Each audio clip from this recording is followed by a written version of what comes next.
Historia, segundo grado. Bloque 3. Secuencia 25. La cultura y la sociedad novohispana en el siglo XVIII. La desigualdad social en la Nueva España del siglo XVIII.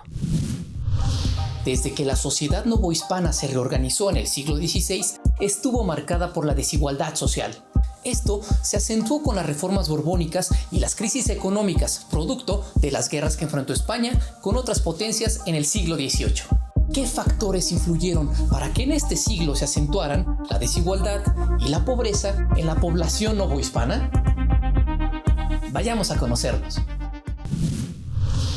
La sociedad de la Nueva España se organizó étnicamente y por privilegios. Es decir, no todos los individuos eran considerados como iguales, por lo que sus derechos y obligaciones dependían del lugar que ocupaban en la sociedad. Los nobles, que en su mayoría eran españoles, tenían ciertos privilegios. Por ejemplo, no pagaban impuestos, podían acceder a la universidad, poseían palacios y casas de campo, utilizaban artículos de lujo provenientes de Europa o Asia y compraban esclavos africanos. El clero era otro grupo privilegiado que tampoco pagaba impuestos, tenía fuero y era juzgado por tribunales especiales independientes a los del resto de la población. En contraste, otra parte de la población integrada por criollos, españoles pobres, indígenas, africanos, asiáticos, mestizos y las castas se desempeñaban como comerciantes, campesinos, artesanos y trabajadores libres. Con las reformas borbónicas, la desigualdad y la pobreza se acentuaron. Las diferencias estaban presentes en todos los ámbitos. Por ejemplo, los cargos administrativos más importantes se otorgaban a los españoles, mientras que a los criollos se les desplazaba de los suyos, obligándolos a desempeñarse en otras actividades, lo cual generó su inconformidad. Su malestar creció aún más cuando se redujo considerablemente el número de criollos miembros de la Real Audiencia. También había españoles que llegaron pobres y otros que habían perdido su riqueza. De todos los estamentos, el de los indígenas, la población mayoritaria, y el de las castas fueron los más perjudicados. Si bien hubo autoridades indígenas que poseían grandes extensiones de tierras, la mayoría pagaba tributo. Realizaba trabajo comunitario, también llamado tequio, y trabajaba en condiciones deplorables.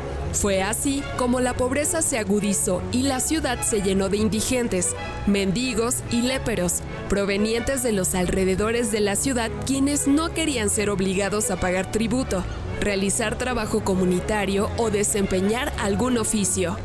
También había población de origen africano, que llegó como esclava. Solo una mínima parte pudo comprar su libertad y otra terminó como indigente o escapó a regiones inaccesibles del territorio novohispano para formar comunidades. Lo mismo sucedió con la población de origen asiático que también vivía en la pobreza. Algunos fueron esclavos y otros se desempeñaron como pequeños comerciantes o artesanos. De esta forma, mientras una minoría como los españoles y los criollos se educaba, la mayoría de la población vivía en la pobreza, por lo que no tenía acceso a la educación ni a servicios de salud. Tampoco poseía tierras propias y era despojada de sus recursos para dárselos a los grandes terratenientes. Esta parte de la población la conformaban indígenas, africanos, asiáticos y castas. En la segunda mitad del siglo XVIII, España atravesó una aguda crisis económica como consecuencia de las constantes guerras que sostuvo contra Inglaterra. Para sanear sus finanzas, la corona española decidió explotar los recursos de la Nueva España y aumentar los impuestos, lo que colapsó la economía de la población más vulnerable.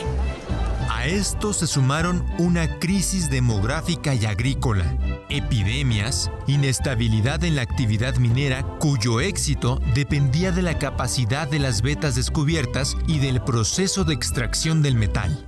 Y finalmente, el rechazo a la legitimidad de poder, motivado por la invasión de Francia a España. El descontento social creció de manera exponencial en la Nueva España. La pobreza y la desigualdad social se acentuaron en la Nueva España a finales del siglo XVIII y en las primeras décadas del siglo XIX. ¿Cómo influyeron las reformas borbónicas? ¿Qué situaciones de desigualdad y marginación percibes en tu comunidad? ¿Qué cambios o permanencias encuentras entre la situación de desigualdad de la sociedad novohispana de finales del siglo XVIII y la actual? Comparte tus ideas con tus compañeras y compañeros.